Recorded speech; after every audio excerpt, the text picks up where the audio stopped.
Deep in the misty hills of Wales, a whisper of ancient magic still lingers. We are about to journey into the world of the Druids, the enigmatic priestly class of the Celtic world, a name shrouded in far more mystery than fact.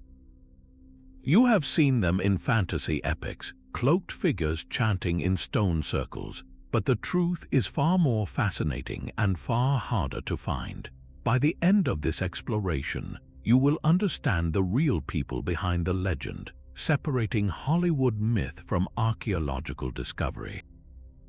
We will walk their sacred groves that leave no trace, decipher their language of trees and stars, and confront the dark rituals that made even Rome tremble.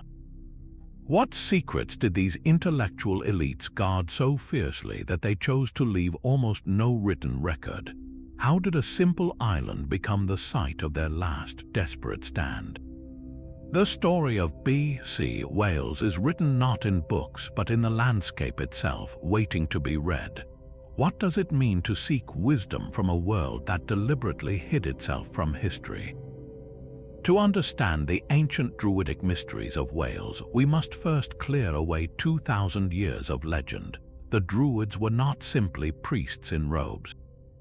They were the ultimate authority in a world without written law, a role so vast it defies modern comparison.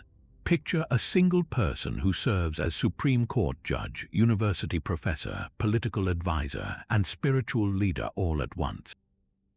That was a Druid. Their training could last 20 years, memorizing immense volumes of poetry, law, and star lore, for they believed writing weakened the memory and profaned sacred knowledge.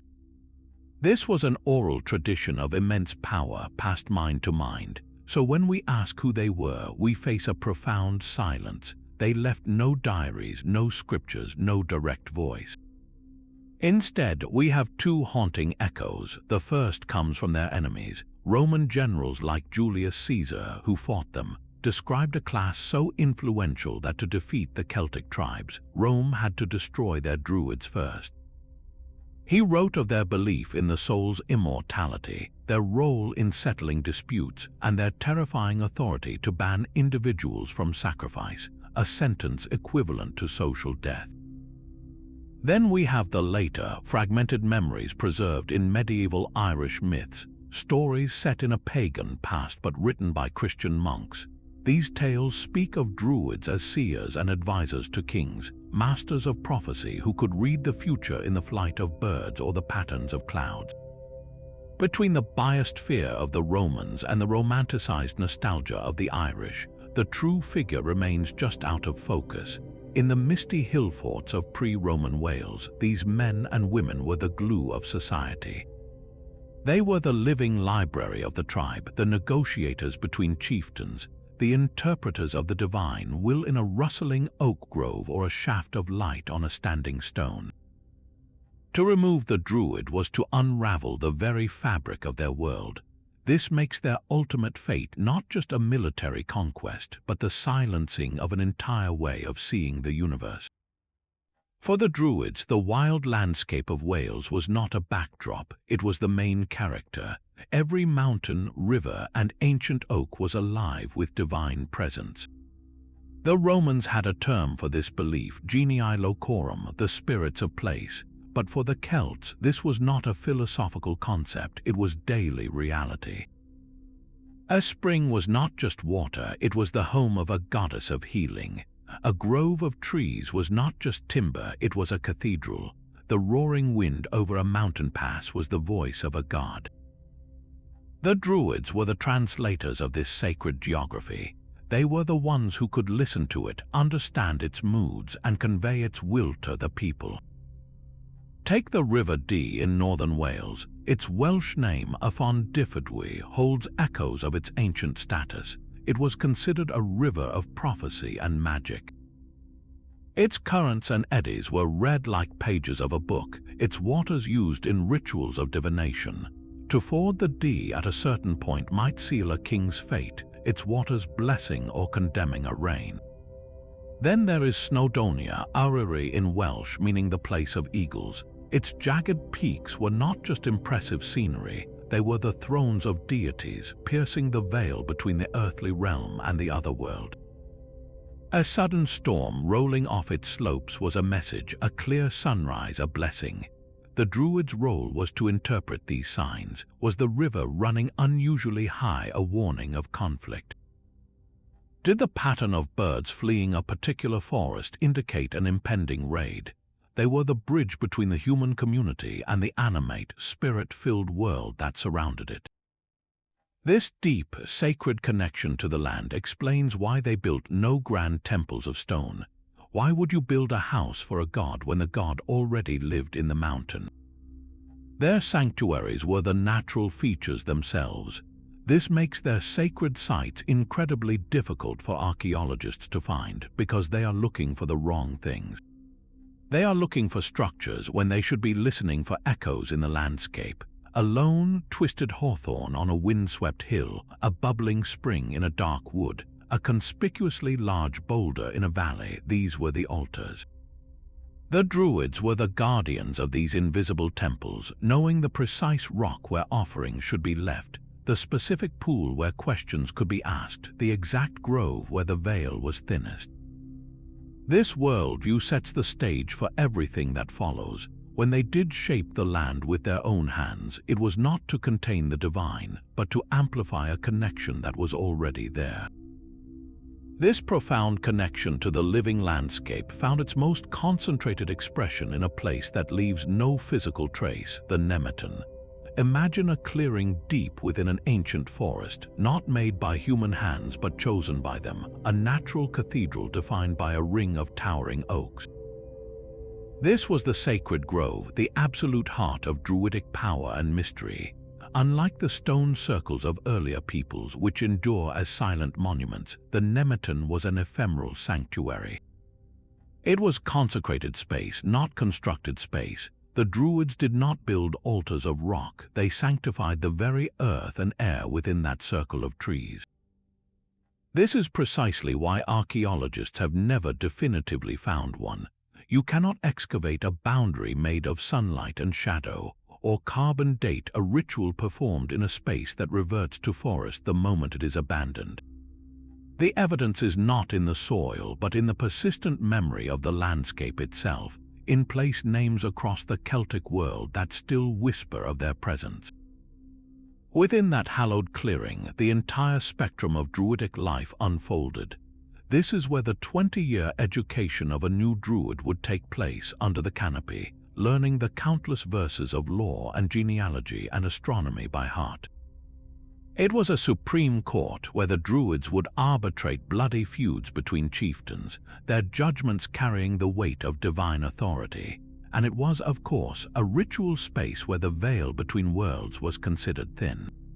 The rituals performed there are lost to us, but we can infer their gravity from Roman accounts that speak of offerings placed in sacred pools and the careful observation of natural omens. The heart of these ceremonies was a deep, specific veneration for certain trees, each a symbol and a conduit. The oak was king, revered for its strength, longevity, and as the host for the most sacred of plants, mistletoe. The rare, pearlescent mistletoe growing high on an oak branch was seen as a divine gift, a symbol of life in the dead of winter, and its ritual harvesting with a golden sickle was a moment of supreme sanctity.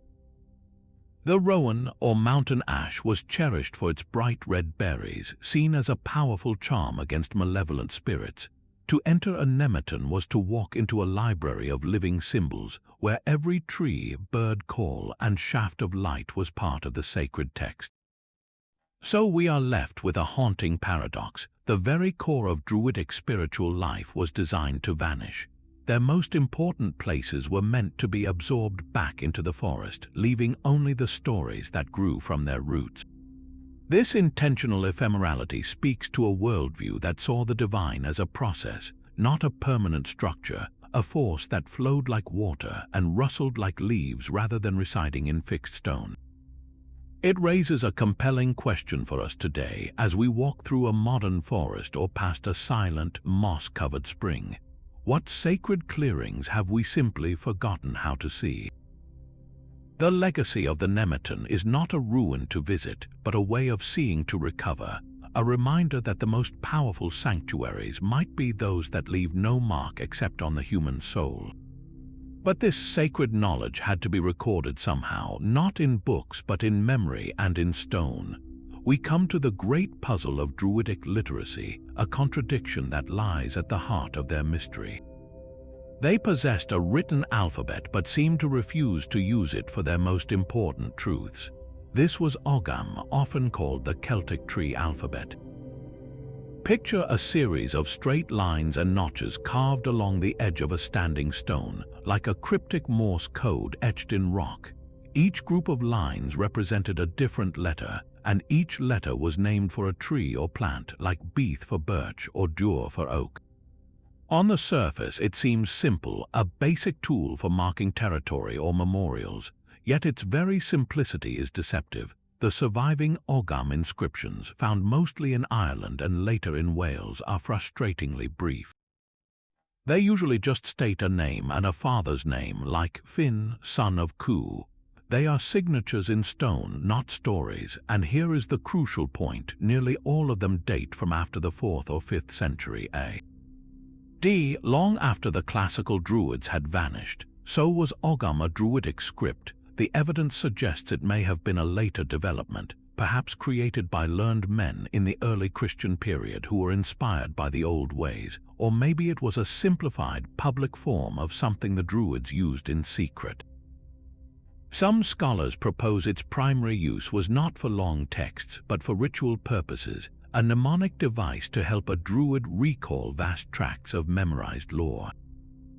Tracing a finger along the notches for oak, ash, and thorn could unlock an entire poem or legal judgment stored in the mind. This brings us to the true Druidic library, which existed nowhere but in the human brain. Their commitment to oral tradition was absolute and strategic. Classical sources repeat that their training could span 2 decades. A student would live with a master, absorbing an immense, living archive of knowledge entirely through listening and recitation. This included the complex genealogies of every noble family which settled land disputes, the intricate Brehon laws that governed society, the histories of battles and migrations, the poetry that praised kings, and the astronomical observations that dictated the calendar and rituals. This was not mere rote learning, it was the preservation of an entire culture's operating system. The power this gave the Druids cannot be overstated. They were not just priests, they were the living hard drives of their people. If you wanted to know the rightful owner of a prized bull, you went to the Druid, who could recite the family lineages back 7 generations. If you needed to know the proper day for a harvest festival, you consulted the Druid, who knew the movements of the stars without a chart. This monopoly on knowledge was a source of immense social and political authority. It also explains the intense secrecy that surrounded their teachings. Writing something down makes it vulnerable. It can be captured, copied, or misunderstood by the uninitiated. But knowledge locked in a trained mind, passed only to a worthy successor under the sacred oaks, remains pure and powerful. It becomes a kind of magic. The Druids chose the most fragile, yet most secure, vessel for their wisdom, the human memory. In doing so, they ensured their deepest mysteries would die with them, leaving behind only those cryptic notches on stone, a forgotten password to a library that has long since closed its doors. Yet this oral tradition was not their only connection to the cosmos. Standing stark against the Welsh sky are monuments of a far more enduring nature, circles of stone that seem to chart the movements of the heavens themselves. Places like Bryn Cadair Faena, with its slender stones radiating like a crown of stone spears, or the Druid Circle on Penmeen Mawr, a haunting ring on a misty headland. These sites feel inherently Druidic, and for centuries people assumed they were built by the Druids. But here lies a crucial historical layering. These stone circles were already ancient mysteries by the time the Iron Age Druids walked the land. They were built by Neolithic and Bronze Age peoples thousands of years earlier. The Druids did not build them, but they almost certainly inherited them. Think of it as a new priesthood moving into an old, profoundly powerful cathedral. They would have recognized the sacred energy in these places, felt the pull of their alignments, and adopted them as their own. The Druids became the new custodians of a celestial technology they did not invent but learned to operate. Their reputed mastery of astronomy finds its stage in these stones. At sites like the famous Stonehenge, which lies just over the modern border but speaks to a shared tradition, the alignment is precise. The heel stone frames the rising sun on the summer solstice, the longest day of the year. In Wales, many circles show similar careful orientation. The passage of the year was not an abstract concept, it was the rhythm of life, dictating when to plant, when to harvest, when to move livestock, and when to gather for the great festivals of Samhain or Beltane. Maintaining this calendar was a sacred duty. The Druid would be the one watching the horizon, noting the exact point where the sun set behind a particular notch in the mountains over the course of the year. They would use the silent, fixed stones as their giant observatory. On the eve of the winter solstice, the community might gather at the circle.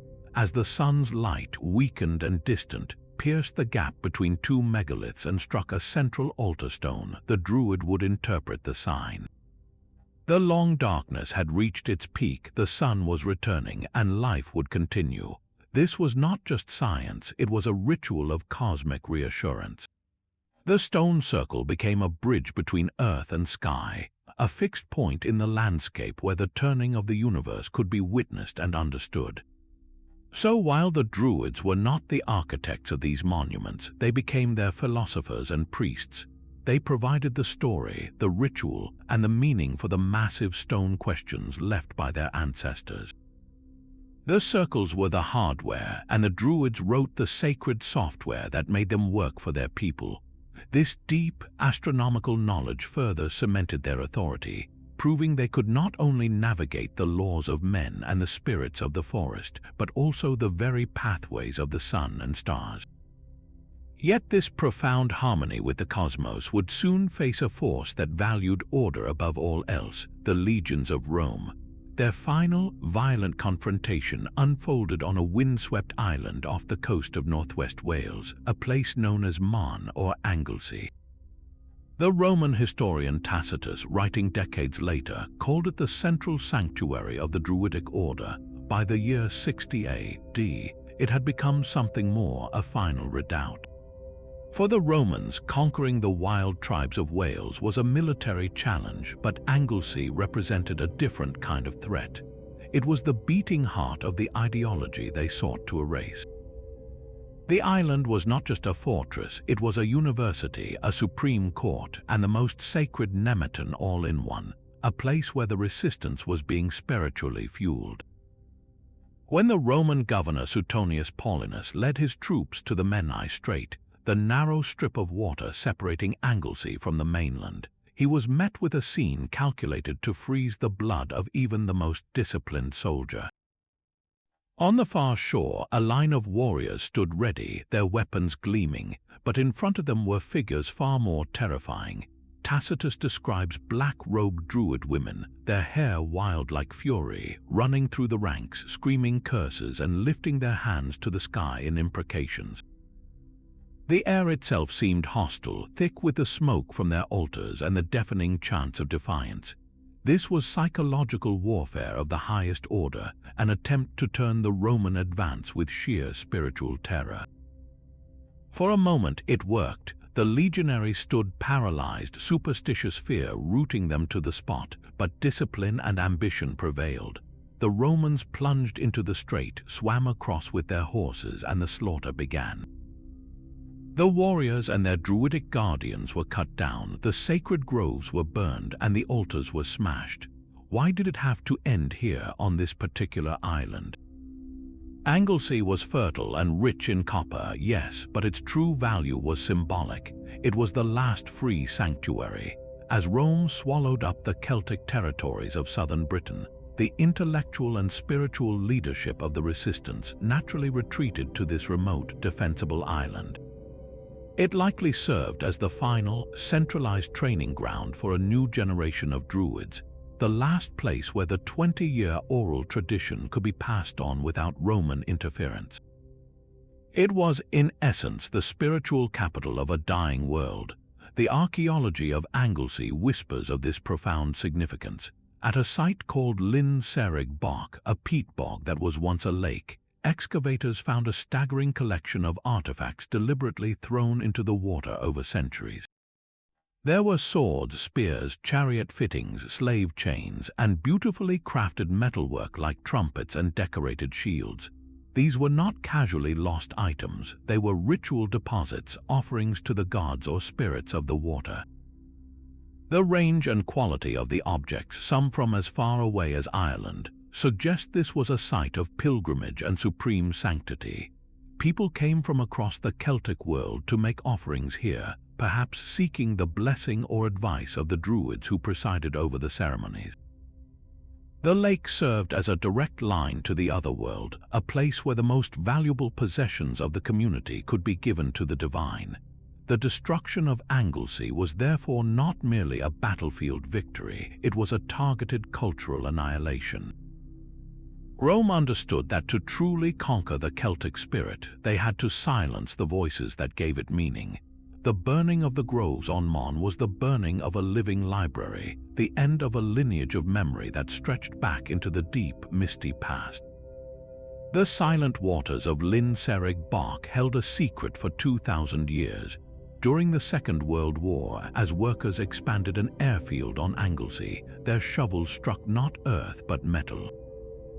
What they pulled from the peat was a corroded piece of an ancient chariot. That single find opened a floodgate, revealing not a lost battlefield, but a sacred archive sunk into the mud.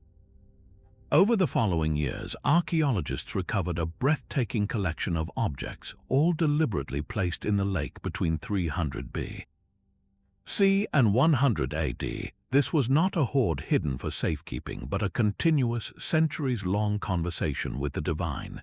Each item was a plea, a thanks, or a bargain cast into the dark water. The variety is staggering. There were the fittings for elegant chariots, the sports cars of the Celtic elite, symbols of immense status and wealth willingly given up. There were swords and spearheads, some ritually bent and broken, taking the spirit of the weapon out of human conflict and offering it to the gods. There were ornate bronze trumpets, their music meant to cross the boundary between worlds. And then there were the more chilling finds, like the slave chains. A heavy iron gang chain, designed to hold 5 captives by the neck, was dredged from the peat. This single object speaks volumes about the society that made these offerings. It tells us war and raiding were endemic, that human captives were a central form of wealth and likely a central form of sacrifice. The offering of the chains themselves might have been a symbolic act of giving that entire system of power over to the gods, or perhaps it represented the sacrifice of the slaves who once wore them.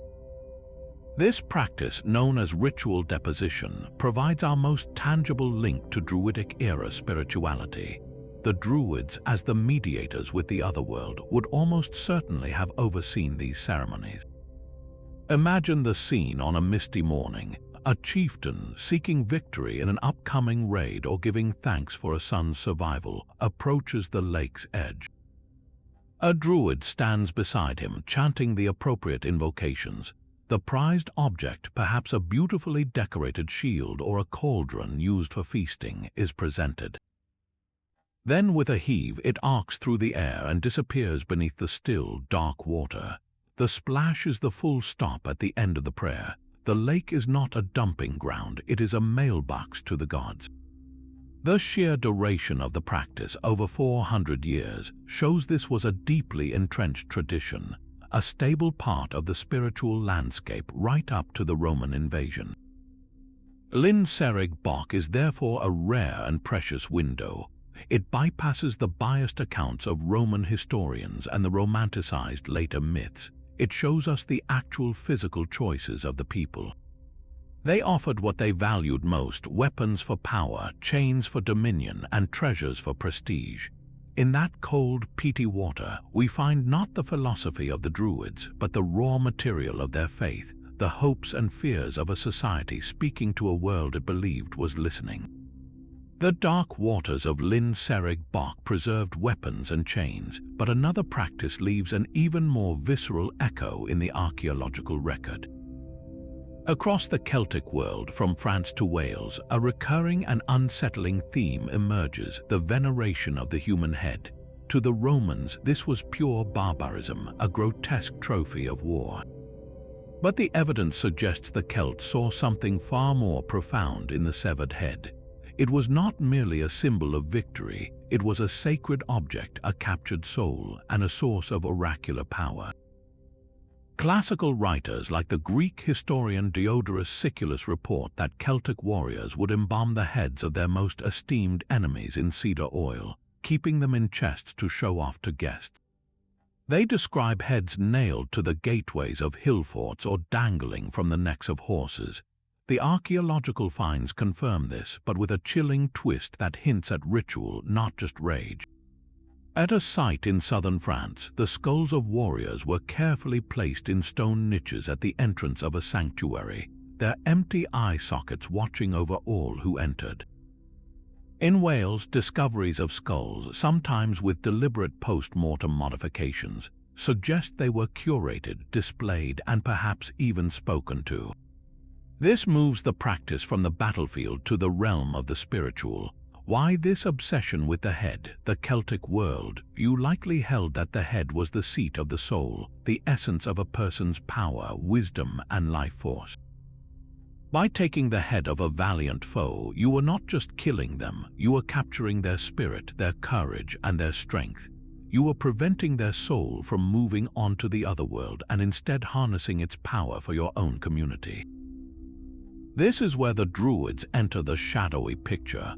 As the mediators between this world and the next, they would have been central to interpreting and sanctifying this practice.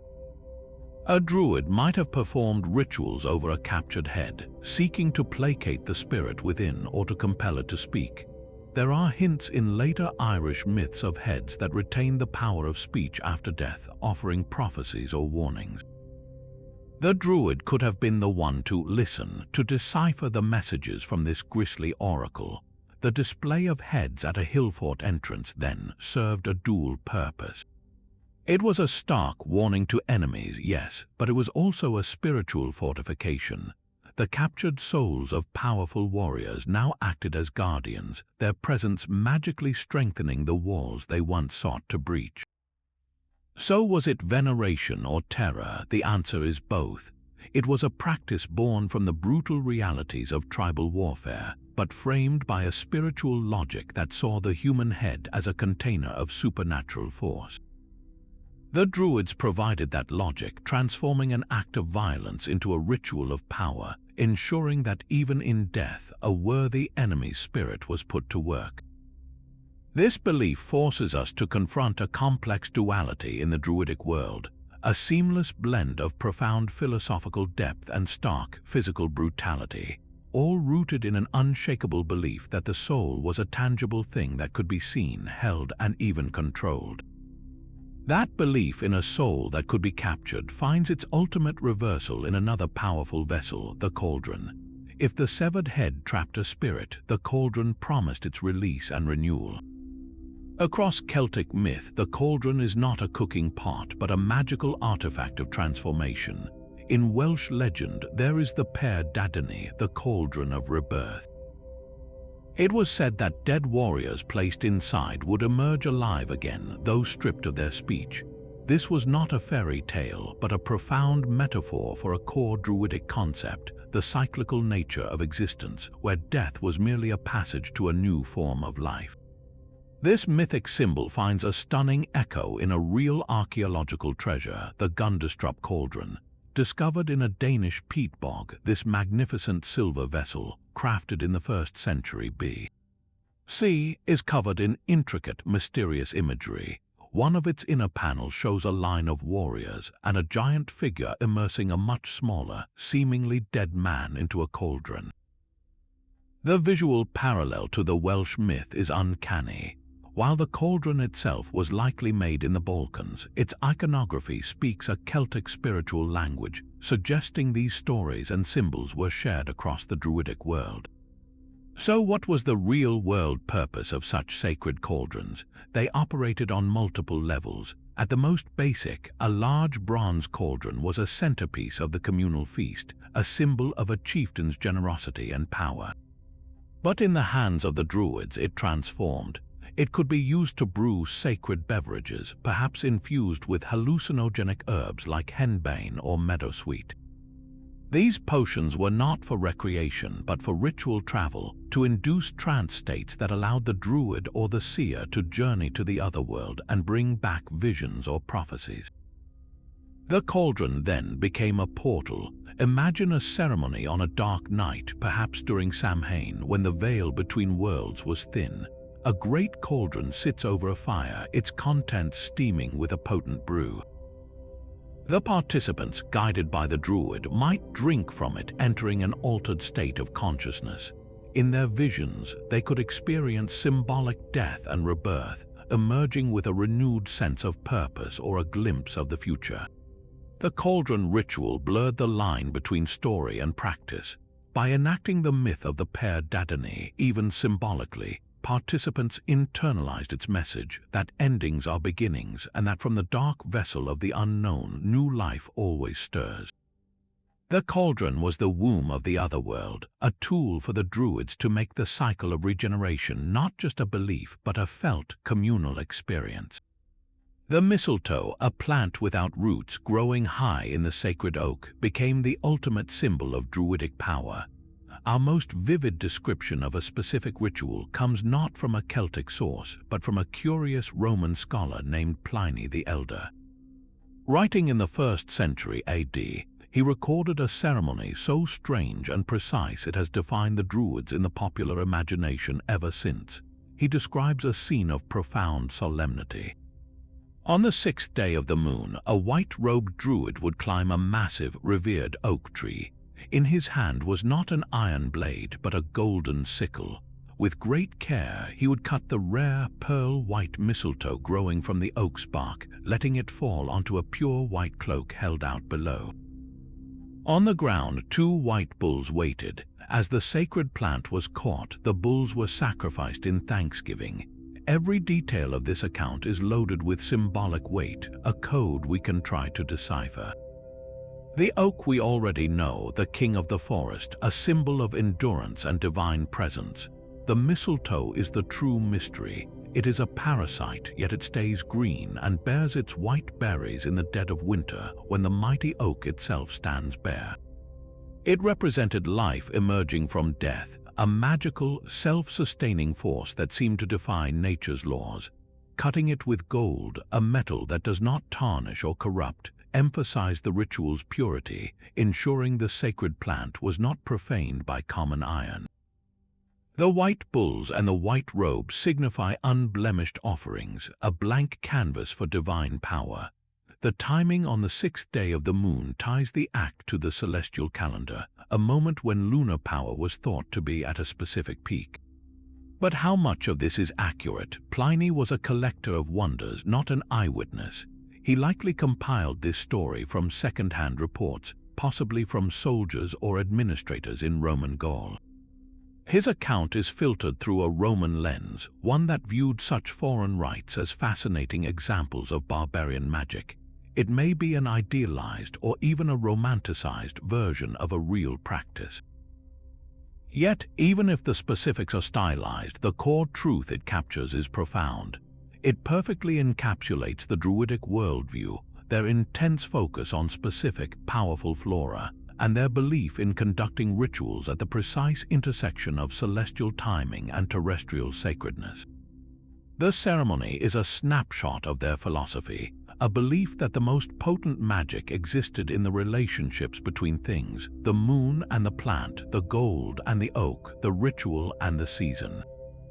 It shows a system where every action was a meaningful word in a silent conversation with the universe. So while we may never know if a druid ever truly used a golden sickle, the story endures because it feels true to their spirit, a perfect metaphor for their quest to harvest invisible power from the visible world.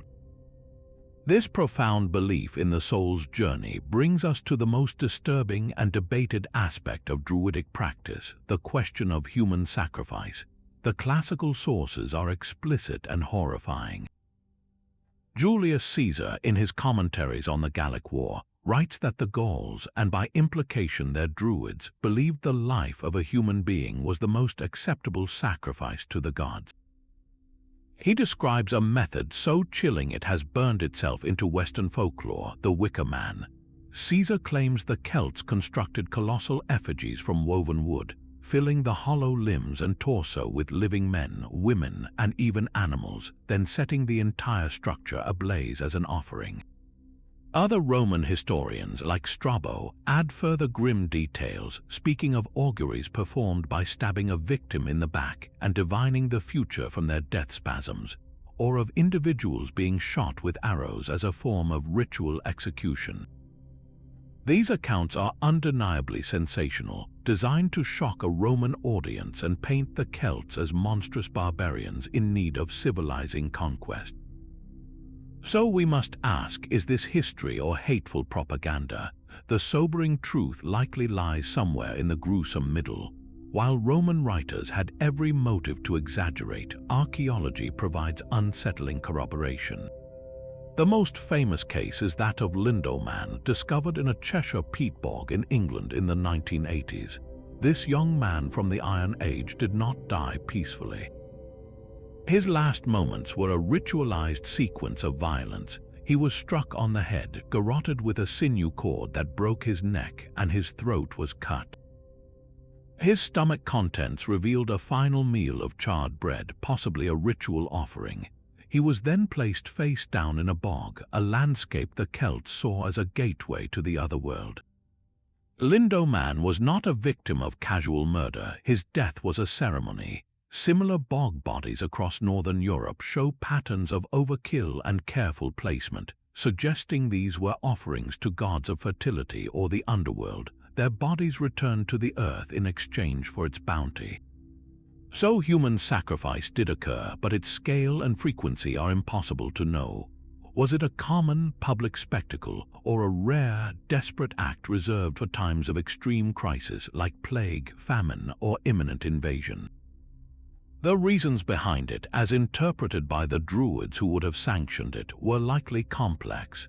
It could have been the ultimate act of appeasement, offering the most precious thing a community possessed, a human life, to placate angry deities. It might have served as a form of capital punishment, where a criminal or a captive enemy was executed in a way that also served a spiritual purpose, transforming their death into a communal benefit.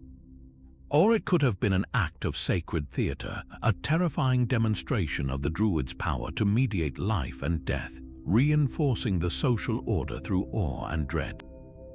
To dismiss it all as Roman fiction is to ignore the physical evidence. To accept the Roman accounts at face value is to become a tool of ancient propaganda. The reality was probably a dark, occasional thread woven into the fabric of their spirituality, a practice born from a worldview that saw no firm boundary between this life and the next, where a soul offered to the gods was not destroyed but sent on a vital embassy. This uncomfortable truth forces us to see the Druids not as wise, peaceful sages, but as complex figures of their time, capable of profound philosophical thought, and when they believed it necessary, of presiding over acts of terrifying violence, all in service to maintaining the fragile balance of their world. The Druid was not a solitary figure, but part of a sacred intellectual triad. Alongside the high priests and judges existed two other essential orders, the bards and the ovates, each with a distinct and vital role. Think of it as a three-part system for understanding and managing reality. At the top were the Druids themselves, the philosophers and supreme authorities we have been discussing.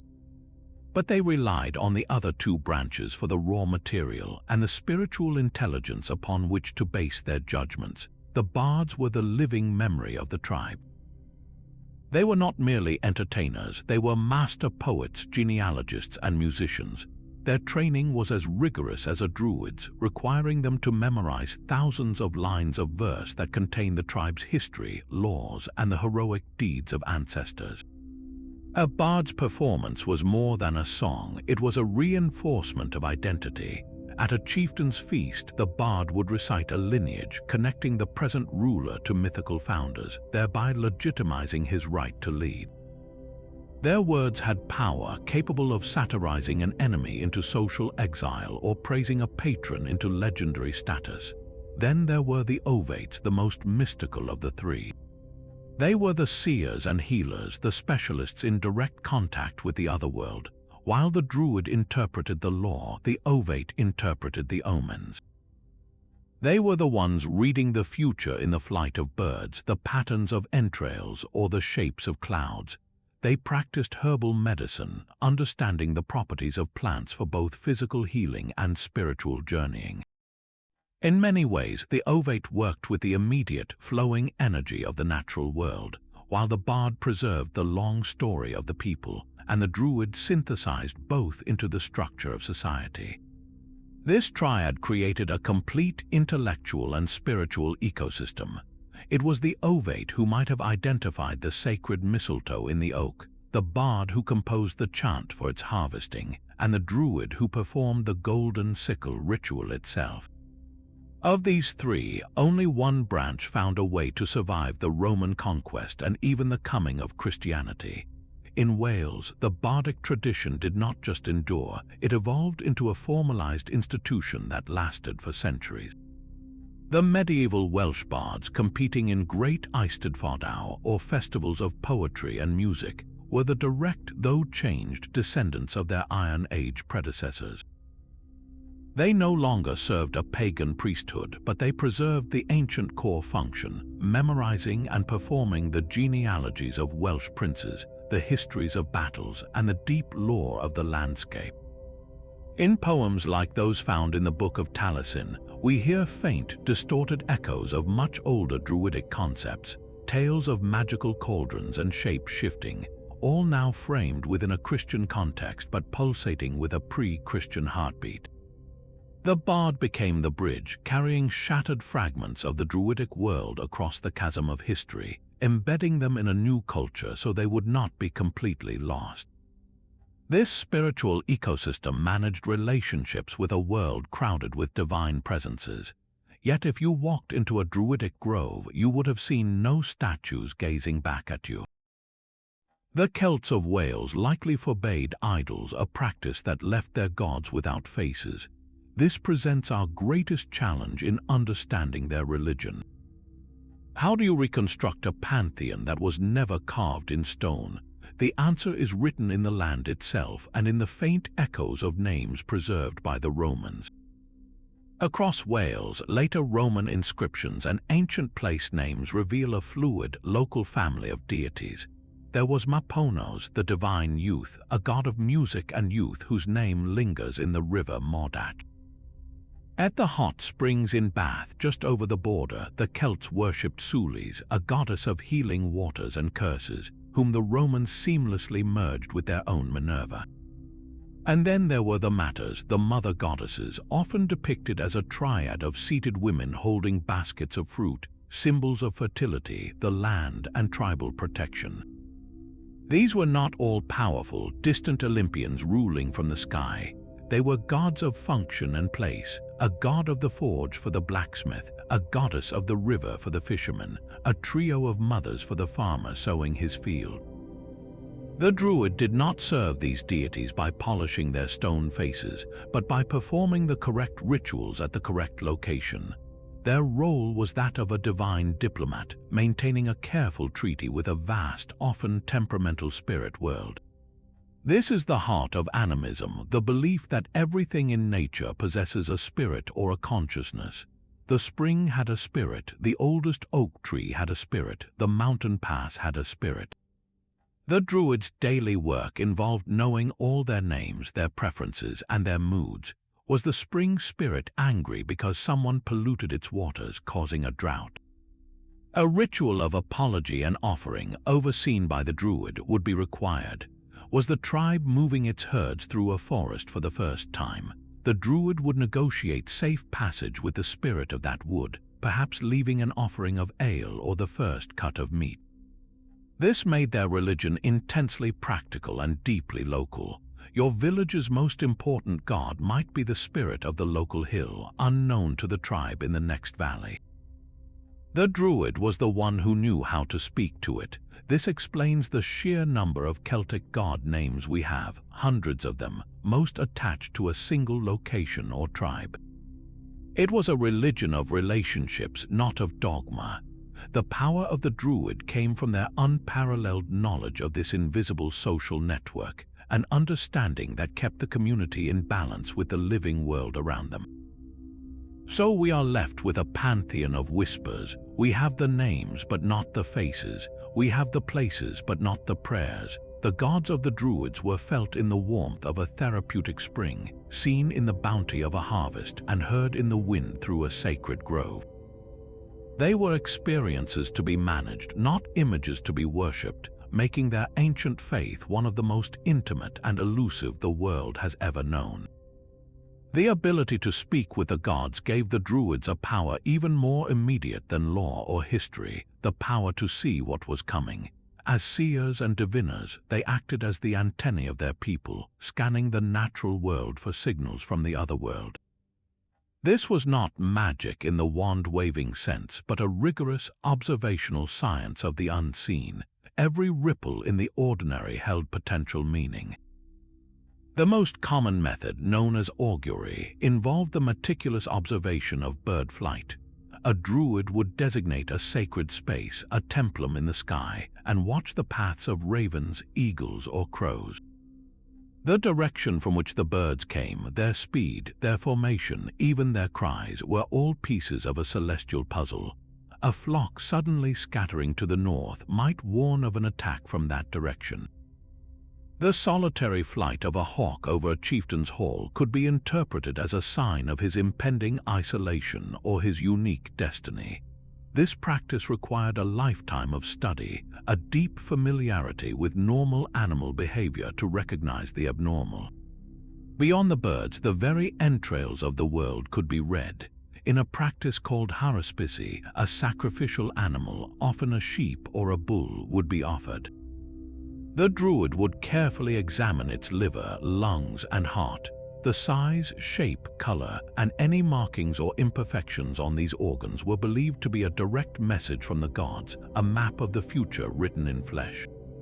A healthy, robust liver might promise a bountiful harvest, while a discolored or malformed one could foretell disease or misfortune. Dreams, too, were a privileged channel. Important figures might sleep in a special enclosure, a dream incubation site, hoping for a vision that a Druid could then interpret. The goal was always the same, to discern the will of the divine forces and predict events, turning the terrifying uncertainty of the future into something that could be prepared for or even altered. This art of prophecy left a deep mark on Welsh legend, most famously in the figure of Myrddin, who we know as Merlin.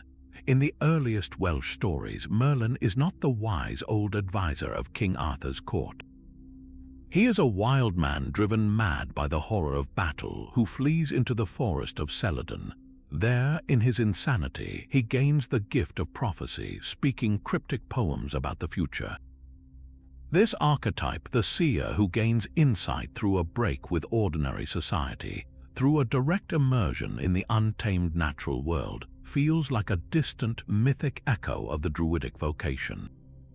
The political power this granted was immense. A chieftain would never declare war, move his tribe, or even plant crops without consulting the diviners. A Druid's interpretation of an omen could launch an army or condemn it to stay behind its walls. It could legitimize a king's rule or undermine a rival's claim. In a world seen as constantly communicating, the Druid was the only one fluent in the language. This made them indispensable and dangerously influential. Their foresight was the ultimate tool for maintaining social order, providing divine sanction for human decisions and offering a fragile sense of control in a beautiful, dangerous, and utterly unpredictable world. But the power to read omens was only one pillar of their immense authority. In the rough and tumble world of Iron Age tribes, where cattle raids and blood feuds were a constant threat, the Druids served a role far more grounded as the supreme judges and lawgivers of their people. Their words settled disputes that could otherwise tear a community apart. Imagine two neighboring chieftains locked in a bitter argument over a prized bull, each claiming it as his own based on a generations-old agreement. Swords are being sharpened, warriors are gathering. Instead of a battle, the matter is brought before a druid. He listens to both sides, then recites from memory the intricate genealogies of the two families, tracing the lineage of the bull's ownership back through time. He might reference a precedent from a similar case decided decades earlier. His judgment is final, and it is accepted not because he has an army, but because his verdict is believed to carry the weight of divine will. This was their secular power, and it made them utterly indispensable.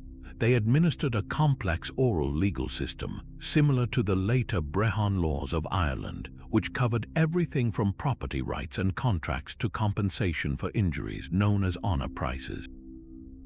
If a man's arm was broken in a fight, the law dictated exactly how many cattle or pieces of silver were owed, calibrated to the victim's social status. The Druid knew all these values and formulas by heart. Their reputation for fairness was legendary because a corrupt judge would anger the gods and invite cosmic disorder into the world. This legal authority is a key reason their training lasted 20 years. A student wasn't just memorizing poetry, they were internalizing thousands of legal precedents, the detailed histories of tribal borders, and the complex web of social obligations that held their world together. To become a druid was to become the living constitution of your people. This role elevated them above the petty squabbles of chieftains, giving them a neutral, sacred status. They could travel safely between rival tribes to negotiate treaties or hostage exchanges. Their presence could halt a battle before it began, as warriors would hesitate to spill blood under the disapproving gaze of a holy judge. In a society without written records, police, or prisons, the Druid's mind was the courtroom, the law library, and the enforcement mechanism all in one. Their judgment was the glue that prevented the Celtic world from fracturing into endless, chaotic vengeance. So when Rome finally moved against them, it wasn't just attacking priests, it was dismantling the entire judicial and political framework of a civilization, silencing the voices that spoke the law and kept the peace. Yet this deep-rooted legal and spiritual authority made the Druids the primary obstacle to Roman rule. By the mid-1st century A.D., the legions had secured the fertile lowlands of southern Britain, but the rugged, tribal highlands of Wales remained defiant. To Rome, this was not just a military problem, it was an ideological war. The Druids represented everything Rome sought to erase. First and foremost, they were a potent unifying force. While Celtic tribes were often fractious rivals, the Druidic order transcended tribal borders. A Druid from the Scillias in South Wales could travel to the Ordovices in the north and be heard with respect. This network created a dangerous possibility, a coordinated Celtic resistance fueled by a shared spiritual and intellectual leadership. Rome understood that to break the tribes, they had to decapitate this leadership. Secondly, the practices attributed to the Druids, especially human sacrifice, were utterly repugnant to Roman civic and religious values. While Roman society had its own brutalities, they framed human sacrifice as a barbaric relic of a primitive past, something their civilized empire had moved beyond. This gave their campaign a moral justification, casting the invasion as a civilizing mission to end such horrors. But the deepest threat was theological. The Druids' authority came from a pantheon of local spirits and a belief system that was inseparable from the land itself. This directly challenged the Roman state religion and the cult of the emperor. Rome could tolerate local gods, often merging them with their own, but they could not tolerate a rival source of supreme authority that told people their loyalty belonged to the spirits of the oak and the river, not to Jupiter and Caesar. The conquest of Wales, therefore, became a deliberate policy of cultural and religious extermination. The assault on Anglesey was its most dramatic act, but the policy was systematic. Sacred groves were desecrated and burned, not merely as tactical deforestation, but to destroy the nemeton, the very concept of a sanctuary without walls. The oral tradition was deliberately shattered by killing its living bearers. Without students to teach, the 20-year chain of memory was broken forever. Rome replaced Druidic law with Roman law, their local spirits with Romanized temple worship, and their oral history with the written word of the administration. This was more than a military defeat, it was the forced silencing of a worldview. The Romans did not just want to rule the land, they wanted to redefine its sacredness, transferring power from the animate landscape to the orderly grid of town, road, and garrison. In the end, the clash was not merely between armies, but between two irreconcilable ways of ordering reality, one fluid, local, and spoken, the other fixed, imperial, and written. The Druids were silenced, but their knowledge was a river that simply went underground. In the immediate aftermath of the Roman conquest, their public, institutional power was shattered. The great teaching centers were gone, the sacred groves were felled. Yet a belief system woven so deeply into the landscape, and the people could not be erased with a single stroke of the sword. It adapted, it hid, and in some places it made a surprising bargain with the conqueror. We see this most clearly at the hot springs in Bath, in England. Here, the native Celts worshipped a goddess of the healing waters named Sulis. The Romans arrived, recognized the power of the place, and built a magnificent temple and bath complex. But they did not replace Sulis. Instead, they merged her with their own goddess of wisdom and healing, Minerva, creating a hybrid deity, Sulis Minerva. The springs remained sacred, the rituals of bathing and offering continued, but now they were conducted under Roman arches for a Romanized goddess. This is syncretism, the blending of beliefs, and it was a survival strategy. The old god kept its home and its purpose, merely wearing a Roman name. In the remote, mountainous regions of Wales, far from Roman roads and towns, older practices likely persisted in simpler forms for generations. The farmer might still leave a quiet offering at the familiar spring, even if no druid was there to chant the proper words. The memory of the rituals lived on in folk custom, stripped of its formal priesthood but retaining its instinct. The most direct line of survival, however, ran through the bardic class. While the Druids as judges and high priests were targeted for extinction, the bards as poets and genealogists proved more adaptable. Their art was not an immediate political threat to Rome, and it was utterly essential to Welsh tribal identity. In the courts of Welsh princes who now navigated a world under Roman and later post-Roman rule, the bard remained. His role was still to memorize the lineage of the ruling family, to compose praise poems for his patron, and to preserve the history of the people in complex metrical verse. This oral tradition became the lifeboat for fragments of the Druidic world. Stories of magic cauldrons, prophetic wild men, and shape-shifting heroes were not written down as pagan scripture, but preserved as the legendary history of the nation, the Mabinogion. The great Welsh manuscript collections, like the White Book of Rhydderch from the 14th century, are not Druidic texts. They are medieval Christian compilations of much older stories, tales that had been passed from bard to bard for 1,000 years.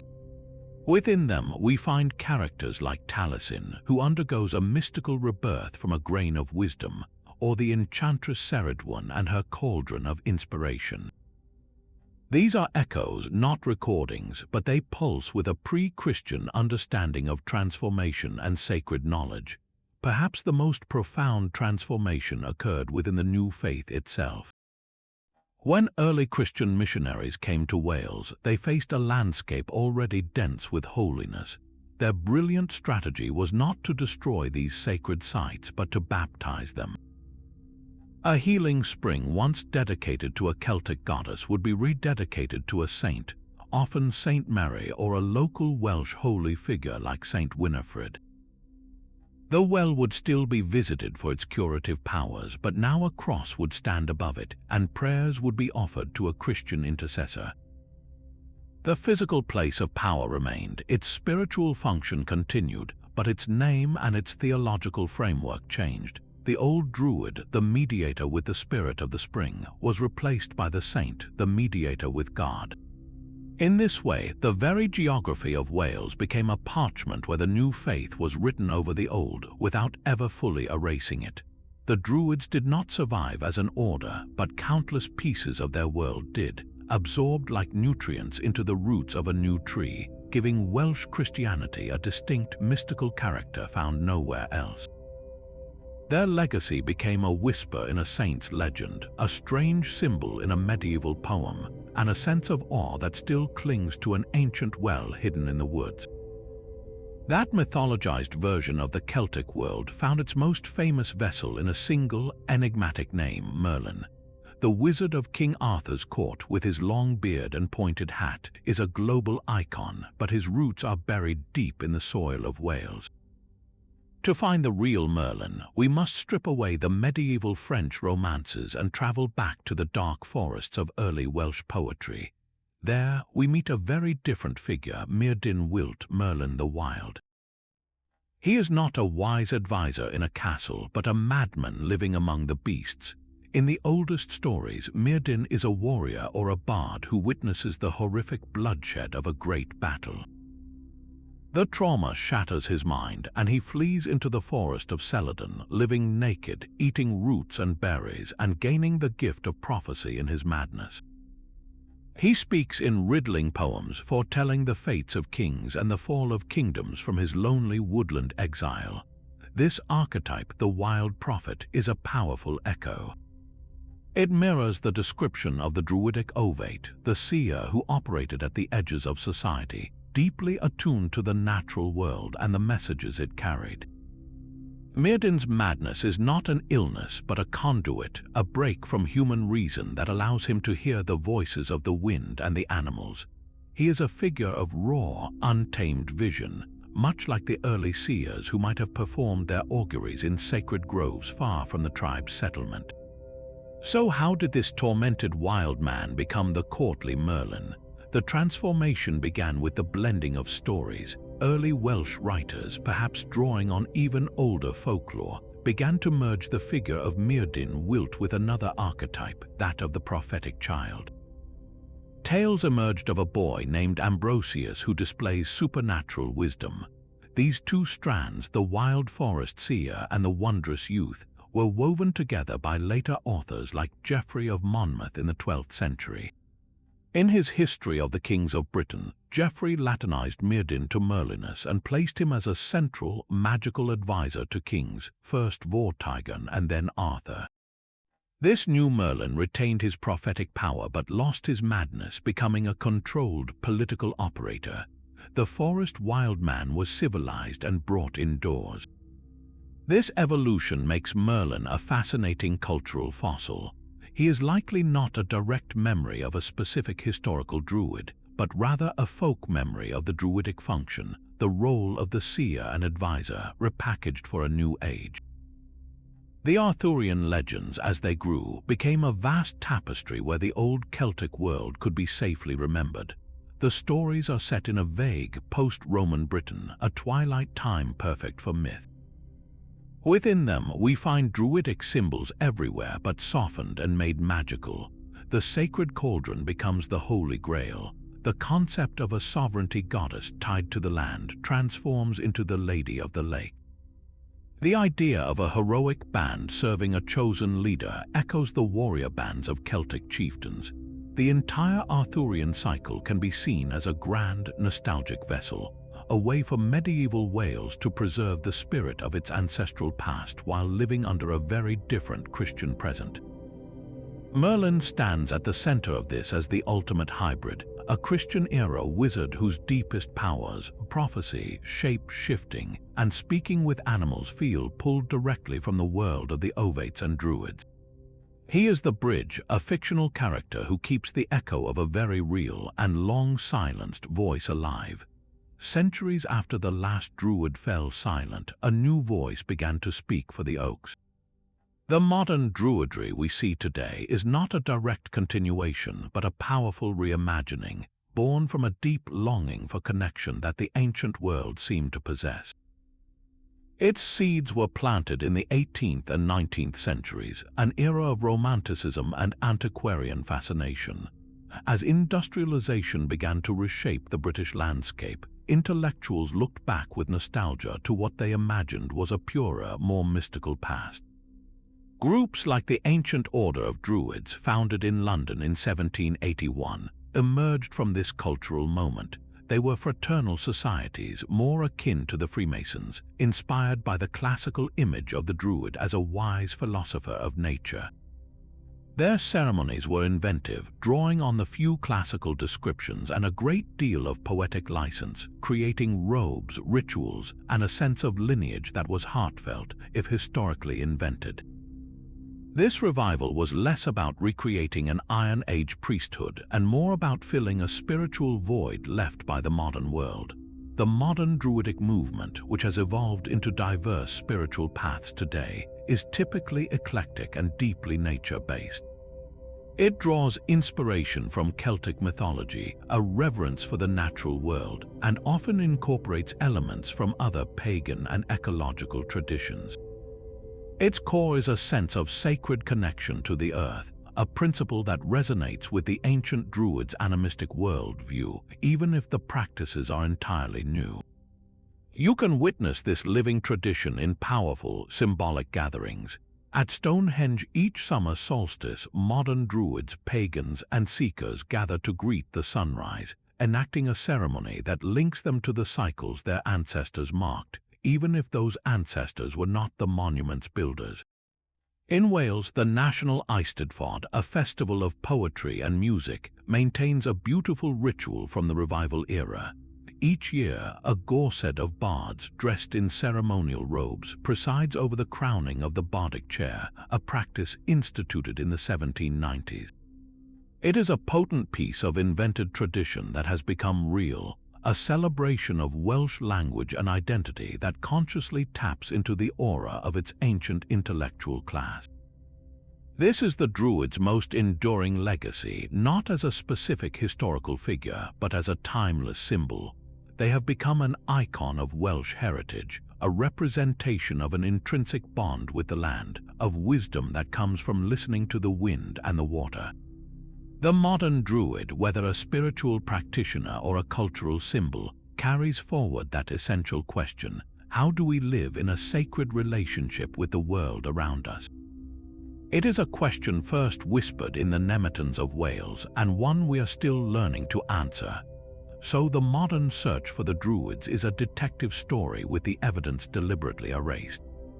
Archaeologists today are not looking for grand temples, but for whispers in the soil, using tools the Romans could never have imagined. High above the Welsh landscape, aircraft equipped with LiDAR, a kind of laser radar, sweep over dense forests and rolling hills.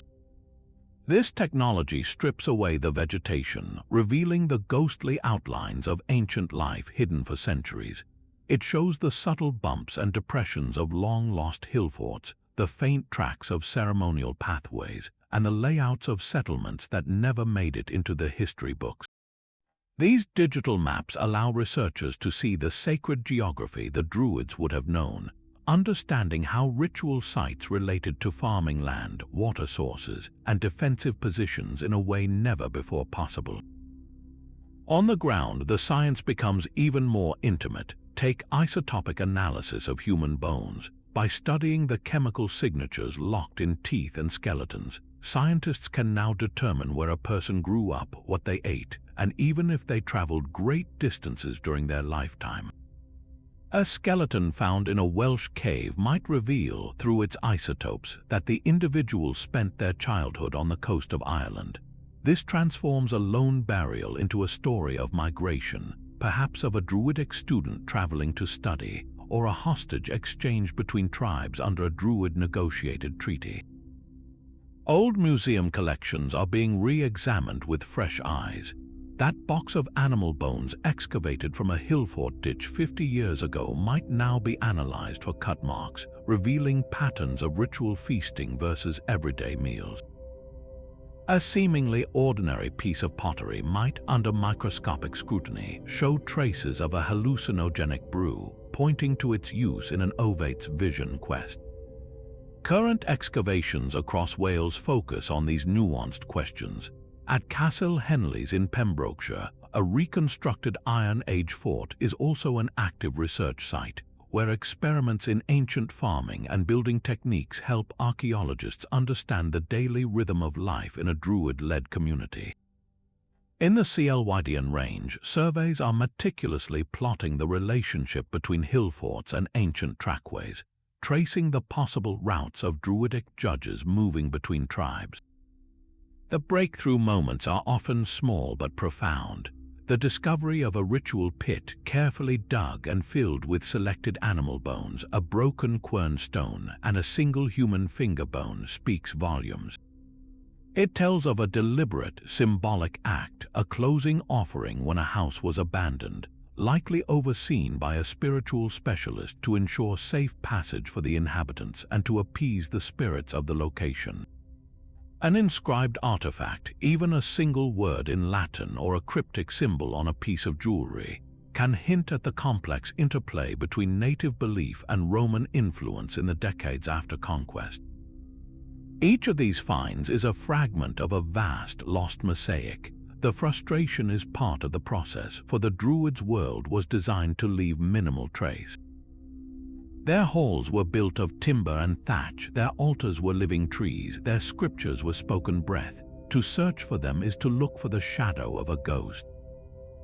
Yet, every laser revealed enclosure, every isotope map of a life's journey, and every reinterpreted bone fragment brings us one step closer to hearing, if not their words, then the shape of the silence they left behind.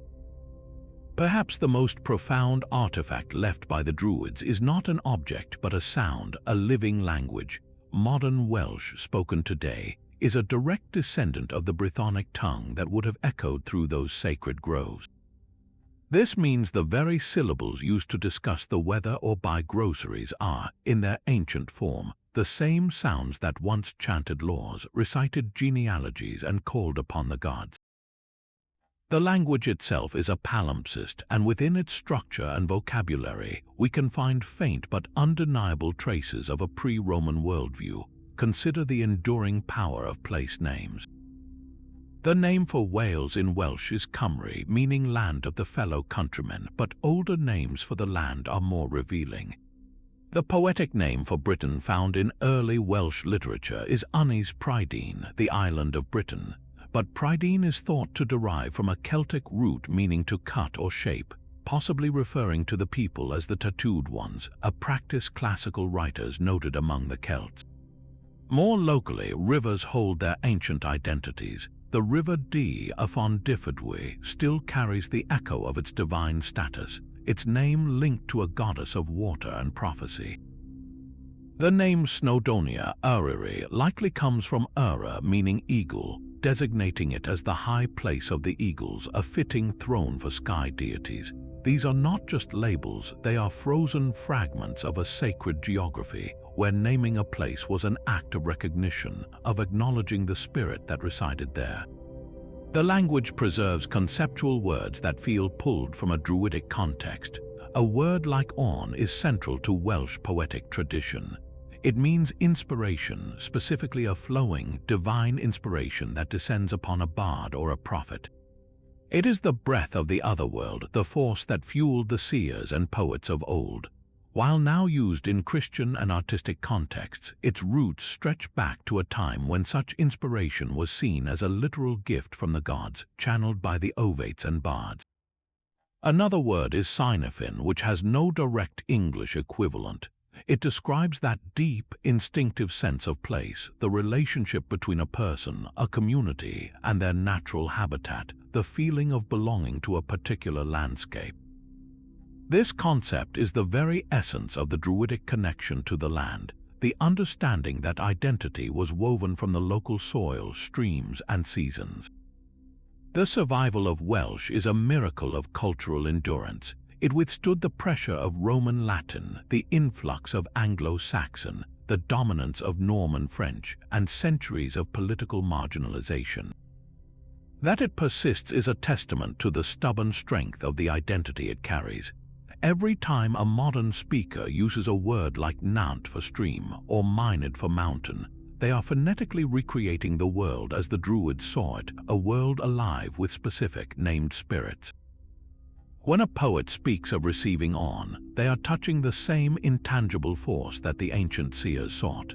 The language is, therefore, the closest we can come to hearing the ghost of Druidic thought. We will never know their exact prayers or the full text of their judgments, but the vessel that carried those thoughts is still here, still spoken, still singing. It is a living echo, a treasure not locked in a museum case but carried in the breath of a nation, preserving the shape of a lost world in its very grammar and song.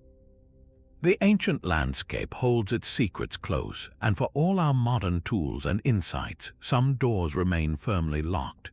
The Druids' deliberate silence leaves us with a haunting list of mysteries, questions that continue to fuel both scholarly debate and the imagination. Where, for instance, were the great universities of the Druidic world in Wales? We know Anglesey was a final sanctuary, but where were the primary teaching centres, the equivalent of Oxford or Cambridge, where the 20-year education unfolded? Was there a network of smaller nemetons scattered in hidden valleys, each specializing in law, astronomy, or healing? The land offers no clear answer. Equally elusive are the details of initiation.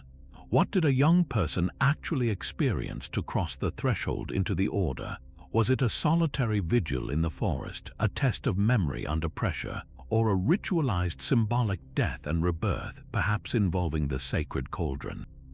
The classical sources are silent on this intimate process. Their astronomical knowledge presents another profound puzzle. We see their likely use of inherited stone circles, but how deep did their celestial understanding go? Did they track the complex cycles of the moon over decades, predict eclipses, or map the movements of planets, weaving these into a cosmology far more sophisticated than simple solstice markers?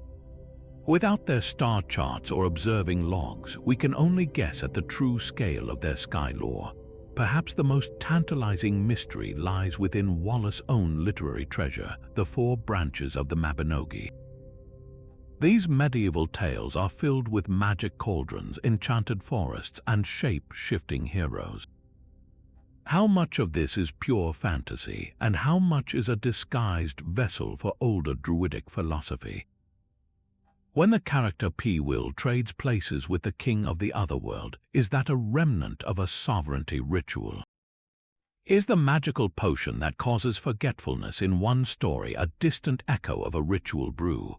The Christian scribes who wrote these stories down were not preserving pagan doctrine, but they may have been recording the narrative shell, the old bones of a worldview stripped of its original religious flesh. Separating the later medieval creativity from the genuine prehistoric echo is a task of immense subtlety. The core frustration and the core reason these questions persist is the very one the Druids engineered. Their choice was an oral tradition, a living library that closed its doors forever when the last trained mind died. This means some mysteries are not just unsolved, they are inherently unsolvable with physical evidence alone. We are left reading the margins of history, interpreting the artifacts they discarded but never the words they cherished. The silence itself becomes the final lesson, a reminder that some forms of knowledge were never meant for stone or parchment, but were designed to be as ephemeral and as alive as a breath of wind through the oaks. The Druids have escaped the pages of history to live in our stories. We see them not in archaeological reports, but in the pages of comic books like Asterix, where Getafix brews his magic potion under a menhir, or in the grand fantasy epics where they are wise sages guiding heroes through enchanted forests. This modern fascination is a powerful clue pointing to something deeper than historical fact. They captivate us because they represent a profound trilogy of modern longing, a lost wisdom, an unbroken bond with the natural world, and a spiritual path that feels both ancient and personal. In an age of information overload, the idea of a knowledge so sacred it was never written down is irresistibly romantic. It speaks to a hunger for truth that cannot be Googled, for understanding that comes from decades of patient observation under an open sky, memorizing the language of stars and the stories of trees. They embody the archetype of the wise elder, the keeper of secrets that modern science cannot quantify, and that gap in our knowledge becomes a canvas for our imagination. We project onto their silent groves our own yearning for a deeper, more meaningful kind of intelligence. Their connection to nature strikes an even more urgent chord today. As we grapple with climate change and a sense of disconnection from the living world, the Druids offer a powerful symbol of a different way of being. They did not worship nature from a distance, they participated in a constant, sacred conversation with it. Every spring had a voice, every storm carried a message. This animistic world feels like a forgotten truth we are desperately trying to remember, a model for living in reciprocity rather than domination. They represent a spirituality that is not housed in a man-made building with a single scripture, but is woven into the very fabric of the land itself, decentralized, local, and immediate. For Wales, this symbolism transcends mere historical curiosity.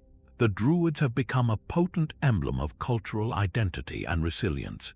They are the original thinkers, the native intellectuals of the land who stood against the might of Rome. In a nation that has fiercely preserved its language and traditions against centuries of pressure, the Druid symbolizes an unbroken spirit, a deep-rooted wisdom that belongs uniquely to that misty landscape. They are a point of pride, a claim to a sophisticated and ancient heritage that predates any invading force. This is why their image is evoked in modern Welsh cultural festivals and why the romanticized bardic traditions hold such power. Ultimately, the enduring allure of the Druids lies precisely in their silence. A fully documented history would satisfy our curiosity, but it would also confine them. Because they left so few of their own words, they remain open to interpretation. They are a mystery we can never fully solve, a riddle written in the landscape. That misty grove is empty, and so we are free to people it with our own searches for meaning, our own longing for connection, and our own dreams of a wisdom that speaks in rustling leaves and standing stones. Their power is not in what they left behind, but in what they compel us to seek. Their legacy is not a line in a history book, but a presence in the land.